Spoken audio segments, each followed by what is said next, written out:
আওয়ামী লীগের রাজনীতি নিষিদ্ধ করাটা কি নতুন রাজনৈতিক বন্দোবস্তের সমাধান কিনা?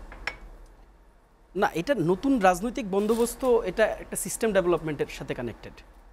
অ্যান্ড অবভিয়াসলি সে মানে কোনো রাষ্ট্রে যদি ধরেন কোনো সন্ত্রাসী কার্যক্রম পরিচালিত হইতে পারে এমন কোনো শক্তি যদি অ্যাক্টিভ না থাকে, তাহলে এটা ডেফিনেটলি নতুন রাজনৈতিক যে বন্দোবস্ত, এই বন্দোবস্তকে সামনের দিকে এগিয়ে নেওয়ার জন্য ডেফিনেটলি একটা অ্যাডভান্টেজ হিসেবে কাজ করবে। সেটা কোনো স্পেসিফিক দলের অ্যাডভান্টেজ হিসেবে আমরা দেখতে চাই না। আমরা এটা বলতে চাই যে এটা একটা রাষ্ট্রের অ্যাডভান্টেজ হিসেবে এটা প্রতীয়মান হোক। এখান থেকে যেমনটা আজকে সবাই বলেছে, আমরা বলেছি সকাল থেকেই, আমরা দেখেছি সবাই বলেছে যে এই যেই প্রক্রিয়াটার মধ্যে দিয়ে আমরা এখন যাচ্ছি, রাষ্ট্র যে সিদ্ধান্তটা নিয়েছে এই সিদ্ধান্তটা যদি সত্যিকার অর্থেই বাস্তবায়ন হয়, সেটা সামগ্রিকভাবে রাষ্ট্রের জন্য উপকার বয়ে আনবে আর কি। দেখেন, আরেকটা খুবই গুরুত্বপূর্ণ বিষয়, আমরা বারবার যেই ব্যাপারটা আজকে ভাই বলেছেন, কিরণ ভাই বলেছেন, দেখেন এইটাই যে আমরা যেটা বলেছি ফ্যাসিবাদ ব্যবস্থার বিলোপ। দেখেন এই যে ট্যাগলাইনটা, এই ট্যাগলাইনটা আজকে মূলত ইরান ভাই এই কথাটাকেই বলেছেন, এক্সটেন্ডেড একটা ওয়েতে বলেছেন যে রাষ্ট্রের প্রত্যেকটা ক্ষেত্রেই কিন্তু এই লেসপেন্সারগুলো ছিল এবং এরা এখনও বহাল তবিয়তে আছে। হয় কি, ধরেন আপনার মানে আমি সরকারের ব্যাপারে যে আমি খুব তুষ্ট, ব্যাপারটা কিন্তু এমন না। আমি এটার ব্যাখ্যাটা দিব, আপা যে কথাগুলো বলেছেন, এর যে কথাগুলো হচ্ছে সেটার ব্যাখ্যাটাও আমি দিব। তার আগে আমরা যদি একটু তাকাই, দেখেন যে রাষ্ট্রের প্রত্যেকটা রন্ধ্রে রন্ধ্রে যেই লেসপেন্সারগুলো আছে, এখন একটা সিস্টেম কিন্তু একদিনে তৈরি হয়নি, এটা কিন্তু 16 বছরের সেট আপ। 16 বছরে কয়টা বিসিএস হয়েছে এটা আর নতুন করে বলার কিছু নাই। 16 বছরে ধরেন প্রাথমিক শিক্ষা, সেটা চাইলেও তো আসলে খুব তাড়াতাড়ি হবে না। প্রাথমিক শিক্ষায় ভাইরা যেটা বলেছেন যে পোলিং এজেন্ট বা যারা থাকে, যেই শিক্ষকরা মানে হয়েছেন, প্রধান শিক্ষক হয়েছেন, এই যে পুরো প্রক্রিয়া, এই পুরো প্রক্রিয়াটাই কিন্তু লম্বা সময়ের প্রক্রিয়া। কাজেই মানে এই যে ফ্যাসিবাদ আমরা দেখেছি যে একজন ফ্লাই করে মানে ইন্ডিয়া চলে গিয়েছেন, তার মানে কি ফ্যাসিবাদ চলে গিয়েছে?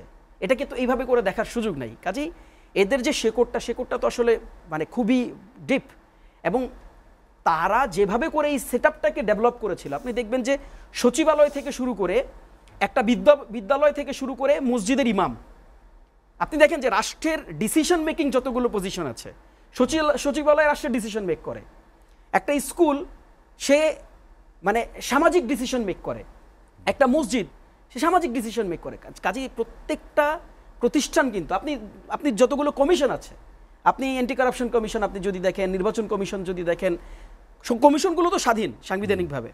আপনি দেখেন, আপনি ভুলে যান কমিশনের কথা, আপনি দেখেন বিশ্ববিদ্যালয়গুলোর যারা ভিসি ছিলেন। কাজেই আপনি যেদিকে তাকাবেন প্রত্যেকটা জায়গায় কিন্তু অনিয়মভাবে, মানে যেটার কোনো নিয়ন্ত্রণ ছিল না কারো হাতে, যেটা একমাত্র একজনের হাতে নিয়ন্ত্রণ ছিল। যুবলীগের প্রেসিডিয়াম সদস্য তিনি ভিসি হয়েছেন। কাজেই দেখুন এটা একটা লম্বা প্রক্রিয়া।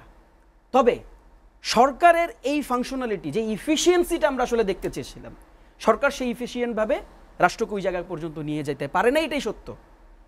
বরং এই সমালোচনাটাই কিন্তু আমরা করেছি, যেমনটা ইরান ভাই বলছিলেন, যেমনটা নিপুণ আপা বলেছেন, যে কারণে 5 আগস্ট হলো সেই কারণগুলো আবার ফিরে আসুক, সেটা তো নিশ্চয়ই আমরা ডেফিনেটলি কেউ চাই না। আমি জাস্ট একটা ব্যাখ্যা আপনাকে প্রদান করি। যেমন হামিদ সাবেক রাষ্ট্রপতি, তিনি ফ্লাই করে চলে গিয়েছেন। এখন আমি আপনাকে একটা প্রশ্ন করতে চাই, এই যে আওয়ামী লীগ নিষিদ্ধের যে আন্দোলন, এই আন্দোলনটা কোথা থেকে শুরু হয়েছে? কোনটাকে বেস করে আন্দোলনটা শুরু হয়েছে? হাসনাত যখন মানে আন্দোলনের ডাক দিল, আন্দোলনের ডাক দিয়েছে কিন্তু এই হামিদ কিভাবে রাষ্ট্র থেকে চলে গেল সেটাকে কিন্তু প্রশ্ন করে এই আন্দোলনের ডাক দিয়েছে। কাজেই দেখেন এই যে ডিস্যাটিসফ্যাকশন, নিপুণ আপাদের যে ডিস্যাটিসফ্যাকশন আছে, ইরান ভাইদের যে ডিস্যাটিসফ্যাকশন আছে, ব্যক্তি হিসাবে হাসনাতেরও তো জুলাইয়ের সবচেয়ে বড় ফেস হিসাবে সে ডিস্যাটিসফ্যাকশন ছিল। কাজেই ব্যাপারটা এভাবে করে মানে ক্লাসিফাই করার সুযোগ নাই, এটাকে আলাদা করার সুযোগ নাই যে আপনি যে ডিস্যাটিসফ্যাকশনে ভুগছেন, হাসনাত বোধহয় সে ডিস্যাটিসফ্যাকশনে ভুগছে না, বরং হাসনাত বোধহয় ব্যাপারটাকে খুব লাইটলি নিচ্ছে বা অ্যাজ ইউজুয়ালি নিচ্ছে। আপনি হাসনাতের স্ট্যাটাস দেখেন, কত শক্ত শব্দ চয়ন সে করেছে সেই স্ট্যাটাসে। সে বলেছে, সে তো ডিরেক্টলি সরকারকে ইন্টারিমকে প্রশ্ন করেছে, এবং ইরান ভাই একেবারে টানা 3 দিন সেখানে ছিলেন। আমি ইরান ভাইয়ের কাছে আপনি জানতে চাইলে জানতে চাইতে পারেন, সেখানে স্লোগানগুলো কিন্তু ইন্টারিমের বিপক্ষে ছিল। ইন্টারিমকে সেখানে প্রশ্ন করা হয়েছে, ইন্টারিমের কাছে সেখানে জব চাওয়া হয়েছে, ইন্টারিমকে সেখানে বলা হয়েছে যে you are accountable to the general people. সে ইন্টারিম, সে গণপুত্তনের সরকার বলে সে যা ইচ্ছা তাই করতে পারবে। ইন্টারিম গণপুত্তনের সরকার বলে তাকে লাইসেন্স দেওয়া হয়েছে, সে যে কোনো ধরনের স্টেপ সে গ্রহণ করতে পারবে। ব্যাপারটা এরকম না। তাহলে তো জবাবদিহিতার যে সরকার, আসলে দেখেন বিপ্লব কেন হয়েছে, কারণ রাষ্ট্র তার জনগণের কাছে জবাবদিহিতা করতো না কোনোদিন। রাষ্ট্র যা ইচ্ছা তাই করতো। রাষ্ট্র যখন যে সিদ্ধান্ত তাদের মানে এক্সিকিউট করার প্রয়োজন হতো, তারা তাদের মতন করে ডিসিশন নিয়ে তারা করে ফেলতো। এই জবাবদিহিতা না থাকার কারণেই তো একজন রিক্সাওয়ালা, একজন কৃষক, সে রাস্তায় এসে বলেছে যে আমি এই সরকারকে চাই না। কাজেই এই যে প্রসেস, এই যে প্রোগ্রেস, এই প্রোগ্রেসের মধ্যে দিয়ে ইন্টারিমকে যেতে হবে, যে কোনো মূল্যে যেতে হবে। কাজেই হামিদের ইস্যুতে রাষ্ট্রপতি ফ্লাই করে কিভাবে করে চলে গেল, একটা কমিশন, একটা মানে আপনার জবাবদিহিতা তৈরি করতে একটা কমিটি গঠন হয়েছে। দেখেন আমরা এই গতানুগতিক কমিটির গল্প অনেক শুনেছি, আমরা অনেক দেখেছিও। কাজেই কমিটি যদি ফাংশন না করে, আমি এখানে বিএনপি আছেন, এখানে লেবার পার্টির সম্মানিত একজন মানে টপ রিপ্রেজেন্টেটিভ আছে, আমি তাদেরকে অনুরোধ করব, আপনারা রাস্তায় নামেন, ইন্টারিমকে জিজ্ঞেস করেন। কেন জিজ্ঞেস করবেন না? এই রাষ্ট্র তো আপনারও, এই ইন্টারিম তো আপনারও। আপনি কি ইন্টারিমকে কনসেশন দেন নাই?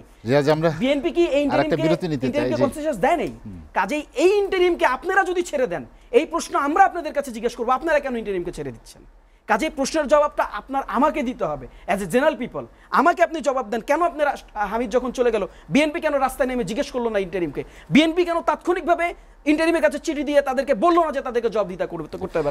এই ধরনের একটি সিদ্ধান্ত সেপ্টেম্বর মাসে উপদেষ্টা পরিষদ নিয়েছিলেন রাজনৈতিক কার্যক্রমের উপরে। সেই সিদ্ধান্তের পরে পরিপত্র যেমন জারি হয়নি, বা এর পরে এসে আবার একই ধরনের একটি সিদ্ধান্ত নেওয়া হলো। আপনি আসলে কোনো তফাৎ দেখেন কি না, নাকি এটি অনেকটা রাজনৈতিক এজেন্ডা বা রাজনৈতিকভাবে আপনাকে বুঝ দেওয়ার মতো কোনো ঘটনা ঘটে? তফাৎ তো ডেফিনেটলি আছে। দুইটা আইন সংশোধন হয়েছে, এটা বিশাল তফাৎ। আইন সংশোধন এমনি এমনি হয় না তো। আইন সংশোধন উপদেষ্টা পরিষদের সকলের মানে ঐক্যমতের ভিত্তিতে আইন সংশোধন হয়েছে। কিন্তু একটা ইন্টারন্যাশনাল ক্রাইম ট্রাইব্যুনাল আইন, যেটা খুব দ্রুত গ্রেজেট হয়ে গিয়েছিল, গ্রেজেট আপনারা অনলাইনে দেখেছেন। সন্ত্রাসবিরোধী আইন সিমিলারলি এটা সংশোধন হয়েছে। কাজে বিশাল তফাৎ আছে। রিয়াজ, যে কোনো দলকে নিষিদ্ধ করার জন্য তো এক্সিস্টিং আইন ছিলই না, ছিল। জামাত ইসলামকে আমরা দেখলাম না যে তার সেটা নির্বাহী আদেশ ছিল। সেটা নির্বাহী আদেশটা তো কোনো একটা আইন দ্বারা নির্ধারিত। নির্বাহী আদেশ, বাট অন্যগুলোর চেয়ে একটু বেশি। আমি একটু বলি, এটা কিন্তু একটা ব্যতিক্রম আইন। আপনি একটু দেখলেই, একটু ডিটেইলে দেখলেই বুঝবেন এটা ব্যতিক্রম আইন। ঠিক আছে, কিন্তু এটা নির্বাহী আদেশ করেছে ওই আইনের, ওই আইনের ক্ষমতা বলেই নির্বাহী আদেশ। এটা একটু পরিষ্কার হওয়া জরুরি। আমি জানি না সময় আছে কিনা, একটু এক লাইনে ছোট করে বলি। দেখেন, এখানে বলা হয়েছে যে বিচার হওয়ার আগ পর্যন্ত, এখানে বিচারটা শর্ত কিন্তু। কাজেই বিচার এখানে কনফার্ম একটা কেস। আচ্ছা যাই হোক, আপনারা একটু ডিটেইলি যদি দেখেন, গেজেটেও খুব ক্ল্যারিটি দেওয়া হয়েছে, গেজেটে খুব পরিষ্কারভাবে এখানে বলা হয়েছে। আমি একটা ছোট্ট রেসপন্স দিয়ে দিই, সেটা হচ্ছে তারেক রহমান বাংলাদেশের রাজনীতিতে অন্যতম একটা নাম। আমরা কেন আসছেন না, আপা আমাকে প্রশ্ন করেছেন, আপনারাই নিউজ করেছেন যে তারেক রহমানের আসতে আর কোনো বাধা নাই।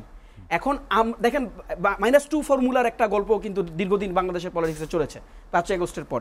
কিন্তু আমরা কিন্তু বাংলাদেশে আপোষহীন নেত্রী, আমরাও যাকে আপোষহীন নেত্রী মনে করি, বেগম খালেদা জিয়া কিন্তু বাংলাদেশে এসেছেন।